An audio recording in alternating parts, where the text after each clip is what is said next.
Les Américains et les fantoches ont envoyé des équipes de sabotage, instruits, équipés par les Américains, etc. Et nous les avons pris. Peut-être vous avez entendu parler, n'est-ce pas, des procès. Oui. Et vous en avez pris souvent, à diverses reprises? Assez souvent.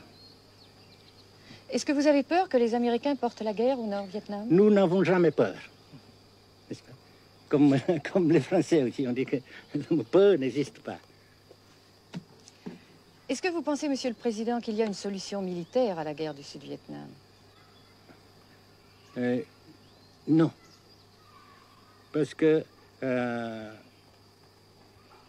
vous savez que le peuple vietnam, c'est un. Et le pays du Vietnam, c'est un.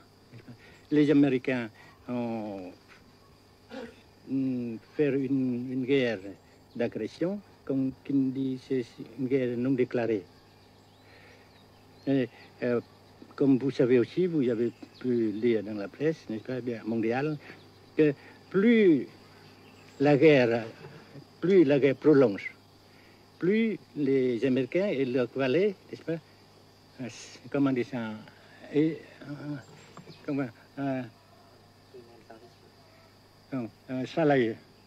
s'enliser, et plus ils supportent des échecs, comme vous savez récemment, n'est-ce pas? Par conséquent, la guerre ne peut pas durer éternellement. Et je suis très heureux que les politiciens haut placés français ont reconnu cela. Vous pensez que le général de Gaulle pourrait en quelque sorte, à un certain moment, arbitrer le conflit? Arbitrer, qu'est-ce que vous comprenez par le mot arbitraire? Nous ne sommes pas des équipes de football. Mais au-delà des accords de Genève, si je ne me trompe, une idée du général de Gaulle est la neutralisation de tout le sud-est asiatique. Est-ce que c'est une idée qui vous semble intéressante? Comme j'ai déjà dit quelquefois, c'est une idée intéressante. Mais ça dépend encore de la volonté de ces peuples et la manière comment on procède à réaliser. C'est une grande question, n'est-ce pas? Et je ne peux pas dire que je suis d'accord. Et je ne dis pas que je ne suis pas d'accord, n'est-ce pas? Mais parce que vous dites, par exemple, vous dites fleurs. Fleurs, il y a beaucoup de sortes de fleurs. Il y a des roses, il y a des blanches, des rouges, etc. Et il y a qui sont bons et d'autres qui ne sont pas bons. Mais on dit fleurs. Monsieur le Président, nous avons constaté avec chagrin qu'au cours de notre voyage au Nord-Vietnam, que l'influence française était devenue à peu près inexistante dans votre pays. Les moins de 25 ans ne comprennent plus du tout le français. Et je me demande si, à votre idée, des rapports peuvent se rétablir tels que la France continue à jouer une sorte de rôle culturel ici. Avec la France surtout et avec tous les autres pays. Nous voulons avoir une coopération amicale, culturelle, économique, etc. Mais je suis sûr que vous ne voulez pas avoir, n'est-ce pas, que la France ait l'influence qu'elle avait avant. C'est une autre chose. Naturellement, c'est une autre époque. Mais coopération culturelle, économique, qu'est-ce qu'il y a encore, sportive par exemple, oui. etc., n'est-ce pas, nous le désirons. Si la guerre se cristallise au sud et se poursuit encore pendant quelques années, pensez-vous que l'avenir économique du Nord-Vietnam soit viable? Je suis sûr que ça non seulement viable, mais ça progresse.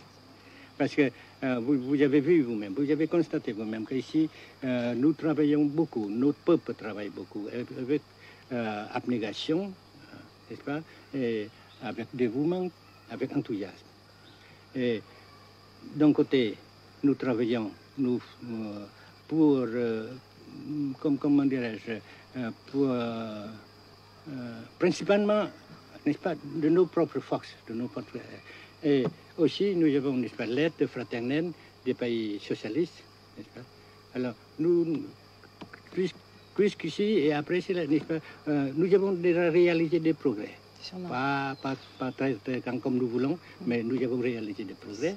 Et dans l'avenir, nous progressons de même. Mais vous mentionnez là l'aide des pays socialistes. Est-ce que cette aide ne s'est pas trouvée légèrement compromise à la suite du conflit idéologique entre la Russie et la Chine? Non, parce que ces questions, n'est-ce pas, différences idéologiques entre nos différents partis frères, c'est nos affaires intérieures. Ça passera. Et l'unité, ça se fera. Mais l'aide fraternelle continue et continuera. Et c'est très précieux pour nous. Bien sûr. Mais certains ont l'impression chez nous, Monsieur le Président, que le Nord-Vietnam se trouve actuellement assez isolé, asphyxié même, et que politiquement, il pourra difficilement éviter de devenir une sorte de satellite de la Chine. Qu'est-ce qu'on peut répondre à cela? Jamais.